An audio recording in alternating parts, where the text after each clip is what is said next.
de la dissidence si on ne parle pas de la succession. C'est-à-dire, la dissidence est arrivée parce que la succession.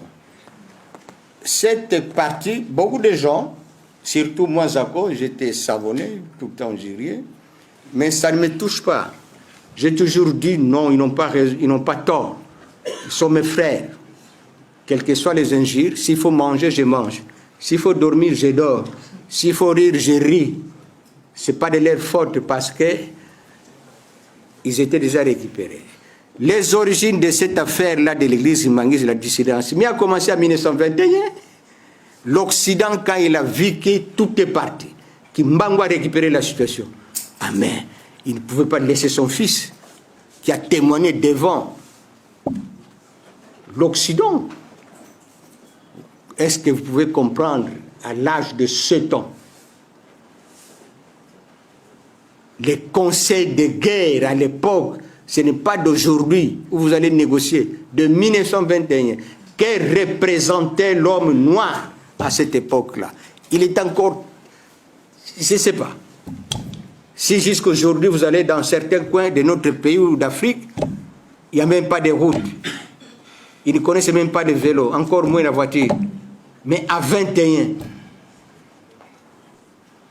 l'enfant qui a 7 ans témoigne de son père, de ses actes de puissance qu'il a posés.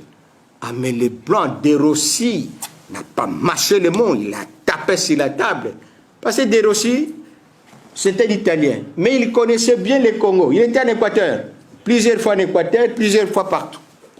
C'était militaire, c'était lieutenant, au service du roi Léopold. Eh bien, les dangers, ils ont dit, ça y est. Donc, même si on arrête, son père aimait la succession là. Et c'est comme ça, hein. Ils ont fait des réunions monstres, machiavéliques. Depuis bon moment où il était gardé, papa sur lequel il a souffert, et ça, il me le disait en des termes que Zako, vous savez, je connais ce que vous n'avez jamais vu. La misère. 7 ans, je ne connais personne. On m'abandonne. Parfois, on ne mange pas. Des conditions invraisemblables. Des tortures à l'âge de 7 ans. Il a reconnu des tortures physiques. Il a reconnu des tortures morales, psychiques, mentales. Qu'est-ce qu'on n'a pas fait? Papa Diangena, jeune qu'il est encore, ils ont tout fait stratégiquement pour les récupérer, l'amener encore là. Comme je disais, il aurait fallu arrêter les seconds parce que c'est les Christ qui étaient restés à la base pour surveiller Nkamba, les sièges internationaux plus tard. Ils n'ont pas fait parce que c'est un peu de la métaphysique en ce moment-là. Donc Papa Simon Kimbangu est allé au-delà de la science. Et c'est comme ça. Vous savez, c'est simple ce qu'ils ont fait. Qu'est-ce qu'on doit faire? On ne veut pas voir les enfants de Simon Kimbangu être héritiers spirituels. Très grave. Ce que nous disons, ce n'est pas parce que c'est quoi, mais nous avons, parce que ce sont des lettres que nous avons, toute la documentation de l'époque de 21 à nos jours. Des réunions impossibles à Boma. Ils vont faire venir en 1926 des missionnaires catholiques protestants de haine, écrit noir sur blanc, pour faire des enfants de Simon Kimbangu des catholiques modèles. Le nain, Papa Kisorokele, doit devenir choriste puis responsable de la chorale. Donc, avant de chanter dans leur messe, vous savez, c'est bizarre. C'est le fils de Papa Simon Kimbangu qui doit chanter.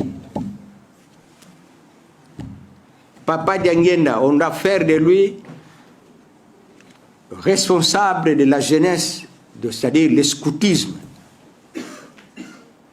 Donc, tous les enfants à l'époque, de leur temps, leur chef était Papa Diangena.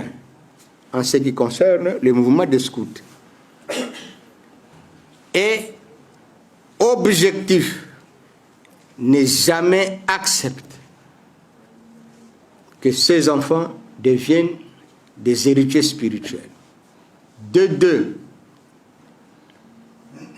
jamais accepté que les kimbanguistes, tous ces 37 000 familles qu'on a arrêté condamnées, puissent obéir à eux. De trois, on doit tout faire. Ce n'est pas seulement déstabiliser l'Église, l'œuvre de Simon Kimbangu qu'il a laissée, mais effacer, anéantir. C'est le chemin que nous avons. Il y a de ces documents-là, le jour J où Dieu voudra, je crois que ça va vous faire réfléchir que ce n'était pas facile à l'âge de 7 ans, 5 ans, 3 ans, à l'époque. Et ils ont souligné qu'il faut tout faire qu'ils puissent perdre les traces de leur papa et tout ce qu'il a fait. Quand aux kimbanguistes manipulaient les opposer aux enfants de Simon Kimbangu et créer des dissidences, comme ils étaient tous, il y avait seulement que 2 églises à l'époque. C'est l'église catholique et l'église protestante. Et comme tous ces fidèles qui s'étaient devenus des kimbanguistes étaient d'abord leurs fidèles, et facilement on les a appliqués. Et c'est comme ça même, vous allez remarquer, dans notre pays, vous avez déjà vu un cardinal au Congo, du Congo central? Il y a des hommes du Congo central ici. Mais posez-vous la question pourquoi? Mais c'est parce qu'ils ont compris que tous ces gens-là, des Bakongo, bien qu'ils sont prêtres et consorts, mais chaque nuit ils vont en Kamba. Et ils ont dit c'est un danger. Et c'est comme ça, il n'y en a pas. Donc, voilà, la dissidence était devenue un système, c'est-à-dire la stratégie occidentale, cette machine-là qu'ils ont larguée dans les Bankhole. Et c'est comme ça, beaucoup de Bankhole, depuis Kisangani, Lubumbashi, là où ils étaient devenus soit des protestants encore, ils rentrent chez les catholiques, ils rentrent moyennant l'argent, manipulation, tout comme ça, s'opposer à Simon Kimbangu. Et c'est comme ça, aux années 1960, je crois que les véritables kimbanguistes connaissent l'histoire, ce n'est pas les kimbanguistes d'aujourd'hui, parce qu'ils ne connaissent pas. En 60, pour que Papa Diagueda, qu'il soit accepté, je dis bien par le blanc, et que c'est lui le chef spirituel, il aurait fallu que les kimbanguistes haussent le ton. Ils l'ont gardé dans l'administration coloniale où il était secrétaire, commis. Les lettres, écoute, libérer l'église de son père, et là, vous avez reconnu, mais c'est lui le chef spirituel. Non. Papa Lé qui écrit la démission, je démissionne, il dit non, ne démissionne pas, reste seulement avec nous. C'était la guerre. C'est parce qu'il ne voulait pas qu'il soit successeur. Que ce soit Papa Kisolokele, Papa d'Alunga et Papa d'Engen. Et pourtant, c'est Papa d'Alunga qui avait signé l'acte de reconnaissance officiel de l'Église avec le pouvoir belge. Voilà, ironie du sort. C'est lui qui n'a pas étudié. C'est lui qui doit signer l'acte de reconnaissance qui dit l'Église de Jésus-Christ sur la terre par son envoyé spécial, Papa Simon Kimbangu. Vous voyez la remise de reprise, comme je dis, il aurait fallu emprunter que les autres puissent faire allusion à la métaphysique pour comprendre la dimension de Papa Simon Kimbangu. Qu'il était au-delà d'eux parce qu'ils n'ont pas arrêté, ils ont pris leur papa et ils croyaient que c'était fini. Ils partent à l'est du pays et lui, Papa d'Alungana, on lui dit ne bouge pas et les blancs n'ont pas. Il n'a pas vu. Et d'ailleurs, dans certains écrits, les garçons là qui est resté, les garçons là, c'est les derniers Et il croit que c'est lui le dernier. Eh bien, c'est lui qui doit signer l'église de Jésus-Christ. Comment? Pourquoi on n'a pas dit église Kimbangu? Il dit non, c'est l'église de Jésus-Christ. Et qui doit signer? C'est toi qui dis non. C'est lui qui est au village. Mais il n'a pas étudié, mais c'est lui qui doit signer. C'est son église. Et il a signé. Vous avez 2 minutes pour citer. Que j'arrête? Vous avez 2 minutes, papa, pour citer. Je cite alors. Donc, bref, je vois mes chapeaux en train de rire là-bas. Donc, je disais, il faut beaucoup de minutes pour bien comprendre votre ancêtre, notre ancêtre commun, Papa Simoni Kimbangu. On doit le porter. C'est en ce moment-là que l'Occident va nous respecter. Nous n'avons pas une identité qu'on ne nous trompe pas. Quelle identité depuis la vague des indépendances aujourd'hui? Nos États dans les relations internationales souffrent. Il n'y a pas de diplomatie. La diplomatie a été faite par Papa Simoni Kimbangu à travers ses enfants. C'est Papa Diangène et Papa Kisorokele qui ont donné l'argent à M. Croquet. M. Croquet, c'est un sujet français, c'est lui maître avocat, parce qu'à l'époque, c'est la BACO qui était le parti politique le mieux organisé, structuré, et que c'est lui qui devrait demander l'indépendance, réclamer l'indépendance. Et c'est les BACO seuls ne pouvaient pas.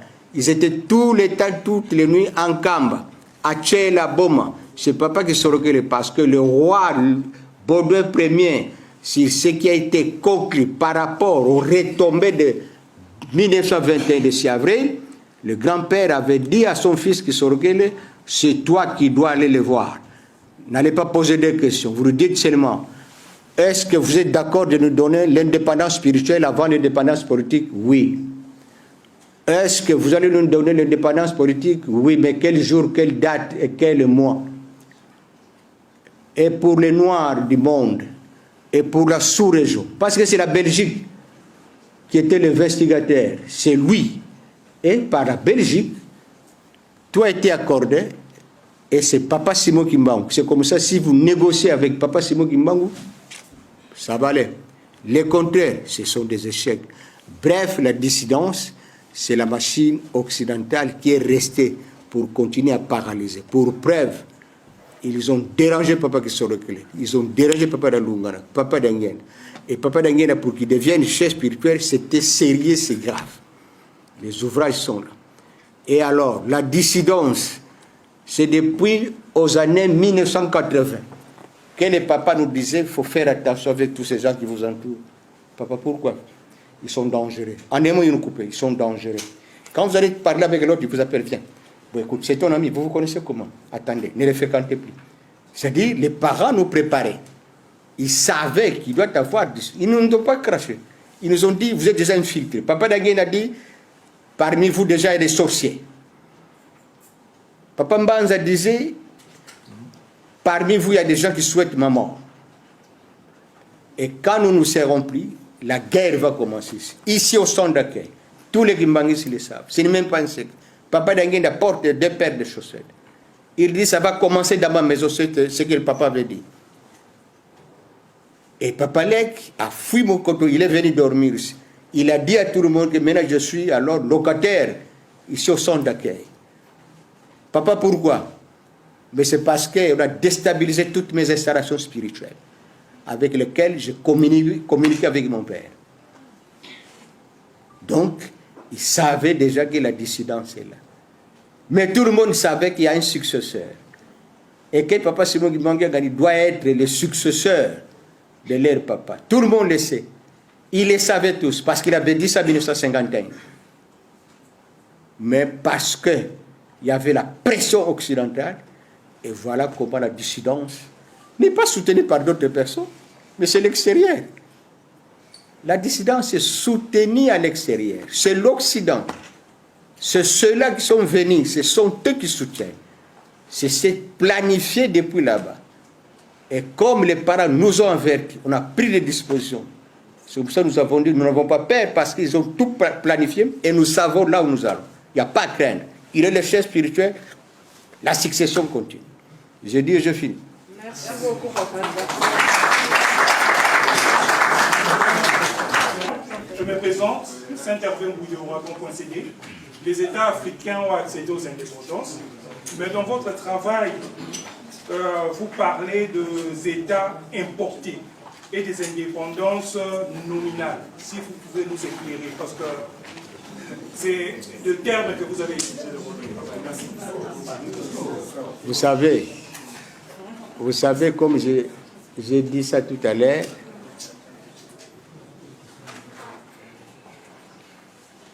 les colonisateurs